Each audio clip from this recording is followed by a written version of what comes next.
হামজা চৌধুরীকে বরণে বর্ণাঢ্য পরিকল্পনা ফুটবল ফেডারেশনের। ভারত ম্যাচের আগে যদি ঢাকা আসার সুযোগ পান হামজা, তবে মার্চেই হবে আয়োজন। বিকল্প ভাবনা জুনে সিঙ্গাপুরের বিপক্ষে হোম ম্যাচ ঘিরে। তবে ভারত ম্যাচ থেকে শুরু করে আগামী ম্যাচগুলোতে হামজার চাওয়া অনুযায়ী সব ধরনের সুবিধা নিশ্চিত করবে বাফুফে, জানিয়েছেন মিডিয়া কমিটির চেয়ারম্যান আমিরুল ইসলাম বাবু। হামজা যখন বাংলাদেশে আসবে, আমরা তাকে এয়ারপোর্ট থেকে শুরু করে আমরা আমাদের জাতীয় স্টেডিয়ামে বলেন, আমাদের বাংলাদেশ ফুটবল ফেডারেশনে বলেন, আমরা অবশ্যই তার জন্য আলাদা বন্দোবস্ত রাখব, আলাদা একটা রিসেপশনের ব্যবস্থা রাখব, আলাদা সিকিউরিটির ব্যবস্থা রাখব, যাতে করে তার কিঞ্চিত পরিমাণ কোনো ক্ষতি না হয়, সে যাতে খুশি হয়। এবং সে কিন্তু এসে সিলেটেও কিন্তু সে একটা তার কনসেপ্টে আছে যাবে।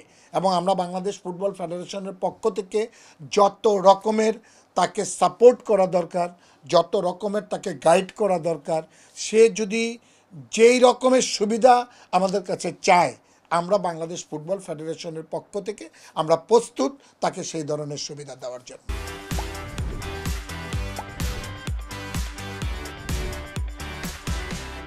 হামজা কিন্তু একটা ওয়ার্ল্ড ক্লাস প্লেয়ার আজকে বাংলাদেশের মাটিতে খেলবে, বাংলাদেশের দলে খেলবে। এটার পরিপ্রেক্ষিতে আমরা কিন্তু অনেক স্পন্সরও পাচ্ছি, অনেক স্পন্সর কিন্তু আমাদের এগিয়ে আসছে।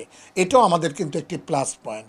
আগে আমরা শুধু আপনারা জানেন আমি বিগত দিনের কথা বলছি, যে অনেক টুর্নামেন্ট হতো, স্পন্সর পাওয়া যেত না। আপনি দেখেন যে আগে আমরা সুপার কাপ করেছি, কিন্তু এরপরে এটা বন্ধ হয়ে গিয়েছে।